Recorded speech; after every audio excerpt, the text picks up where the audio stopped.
Hi everyone.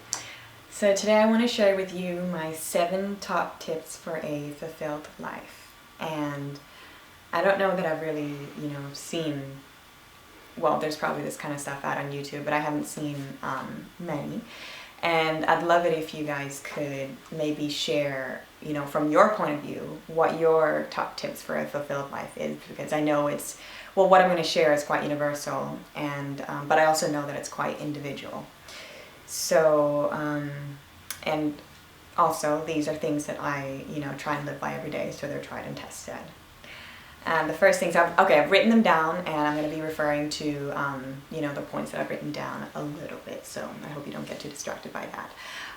But the first thing is, my first point is abandon negativity, because if you constantly are thinking negative thoughts, it's like having your foot on the brake the whole time. You're never moving forward. You're constantly stuck in the same place, reevaluating, or just, thinking things that don't allow you to fully live in the moment, and therefore you're never really gonna move forward. I call this the what if moment. So it's like, what if I had, done this, or what if I were better at this, and what if this had happened? And it's like, there's no point of doing the what if, because the what if is what is just going to keep you stuck in the same place, and you're never going to reach your destination. And I also have, some more examples of, I think, negative thinking or something, or ways of thinking that fit into that category. I actually found here on this sheet called Cognitive Distortions, and well, I'm just going to show you guys right now. So basically, I'm going to run through, maybe some of these, maybe all of them. All or nothing thinking, for example. You see things in black and white categories, and if, for example, your performance falls short of perfect, you see yourself as a complete failure. It's that kind of like, magnification of the problem. The second one is overgeneralization. You see one negative event as a never-ending pattern of defeat. So one bad thing has happened to you, and you just think, oh my gosh, my whole future is ruined. It's just everything is just gonna be bad from here on out.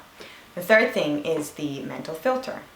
So you pick out a single negative detail and dwell on it exclusively, so that your vision of all reality becomes darkened, like the drop of ink that discolors the entire beaker of water. And I think, all of these things I am guilty of doing too, but trying not to do. And it's very hard, but, the things I'm working towards. 4, disqualifying the positive. So we all have really positive qualities about ourselves, but we reject them, and all we see are the negatives. So we say that these positive things that we have don't count for some reason or another, and we, just keep focusing on the negative until they completely overwhelm the positive.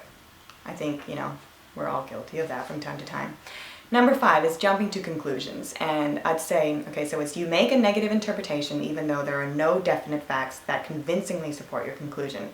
And I think that this is probably something that I am most guilty of most often out of all of them, because, we all have bad days, and I have days when I haven't slept enough, I'm PMSing, something, is wrong with my mood, and I automatically assume things that other people are thinking about me. So for example, mind reading. You arbitrarily conclude that someone is reacting negatively to you and don't bother to check it out.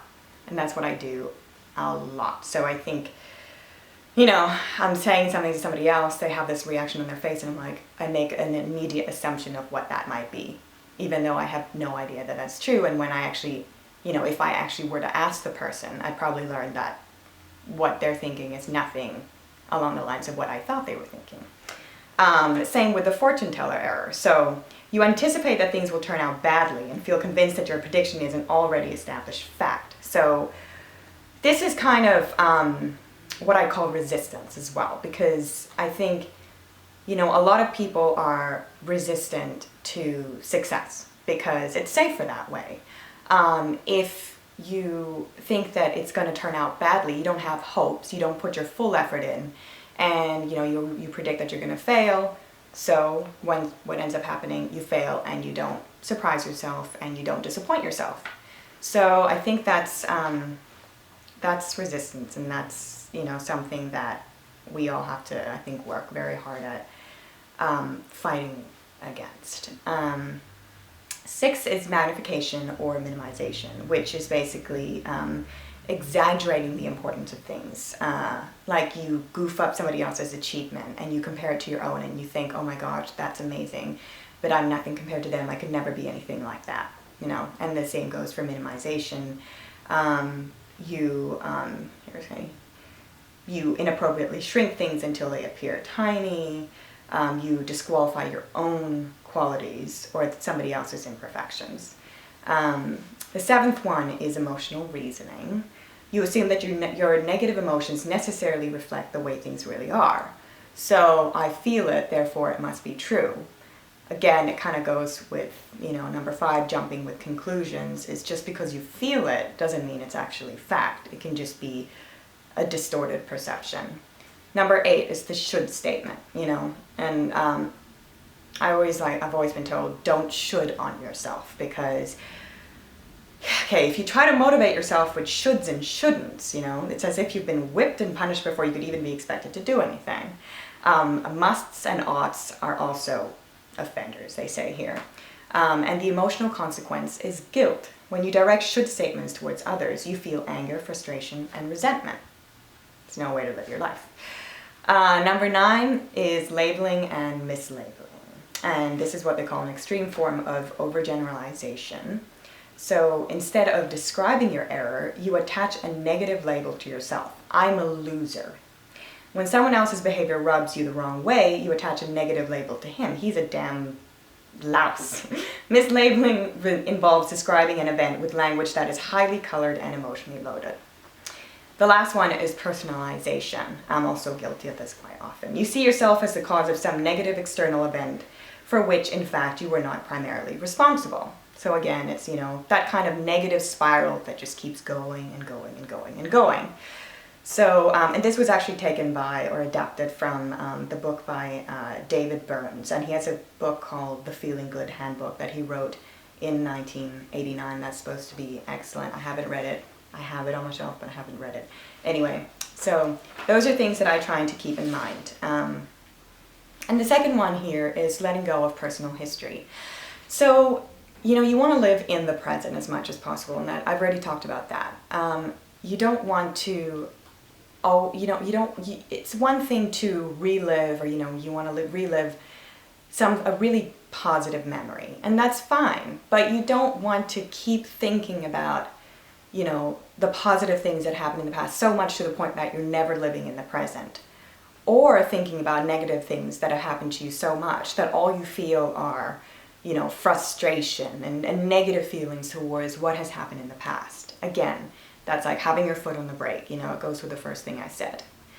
The third one is turn thought into fact, and this is probably one of my favorites because I think so many of us, and myself included, I think are guilty of having a lot of ideas and ambitions, or thinking that we have the ambitions, but not actually realizing our dreams. And for example, for me, I never really thought that I could have my own YouTube channel where I could, share what I love to do with you. I never thought that I had, enough skill or that my whatever could compare up to what I had previously seen. And I think it's just, just starting to do something and proving to yourself that you can do it. I think that is the most important thing. Because, at the end of the day, that's all really that you have. So definitely being proactive is high on my list, and just believing that you can do it and just doing it and not really caring, not having apologies, just not caring about what anybody else thinks. I mean, of course you have to care if you're going to hurt somebody else, but just not doing something just because somebody thinks that you shouldn't do it. So number 4 that I have here is being able to laugh at life. Again, things happen unexpectedly, things that we don't want to have happen, like, when I got fired for my job, and that was really quite a traumatic experience for me. And if I hadn't, you know, been able to step back and kind of look at it with a little bit of sense of humor, then I probably would have just crumbled right there. I probably would not have been in the right mindset to start my own YouTube channel. And I probably wouldn't have been in the right mindset to start applying to other jobs. And, you know, I probably wouldn't be working at Chanel right now. So definitely taking life a little bit less seriously, laughing at yourself, and just, you know, accept that bad things happen. Number 5 is believe in yourself. And I've already touched on this a little bit, but without that personal conviction and belief, you can't really have ambition. You can't realize your ambitions. So I think that is, you know, one of the things that is the most important things for everyone to have, to build a sense of self-esteem so that you can start to implement and do the things that you really want to do, the things that you love to do. And I think that, you know, self-esteem, I think it comes from being able to do things, or proving to yourself that you can do things that you were too afraid to do. You thought you were too afraid to do. And that's, you know, bit by bit, proving to yourself that you're actually capable of doing those things. So challenging yourself, being proactive, doing that just a little bit each day. And of course, you know, surrounding yourself, being around people who, you know, have similar values to you and who give you the right love and support, you know. Obviously that's very important too. So number 6 is ambition, and it kind of goes, you know, it goes with my previous point, which is believing in yourself, because you've got to believe in yourself to have the ambition. But I think it's very, very important for everyone to find, you know, something that they love to do that they can then become very, very ambitious about. And it's just about, you know, going that extra mile. It's about dreaming. It's just, you know, shoot for the stars. Why not? If you have the opportunity, why not? I think, you know, do it. And the last point that I have is probably, I think, the most important one. Experience in the moment. Because at the end of the day, all you have is the present. You don't have the past anymore, and you don't have the future yet. So the only thing you can really do is just appreciate what's happening to you right now and just observe it. And, you know, don't judge it. Just experience it and enjoy it for what it is. And if it's a horrible thing that's happening to you, you just observe it, and you know that it will pass, because everything passes.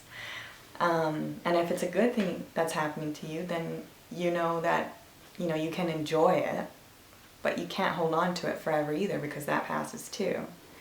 So I think, you know, that's the key to life, is just to, you know, try to make the most, whatever that means to you, try to make the most of each moment that you're living, and just really be thankful for every moment that you have.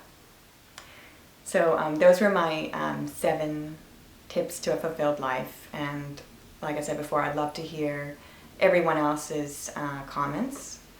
So if you can, you know, leave either as a video blog or as comments, that would be great. I just can't wait to read about everybody else's, or to watch everyone else's ideas. All right, thank you so much, you guys, for watching. Bye.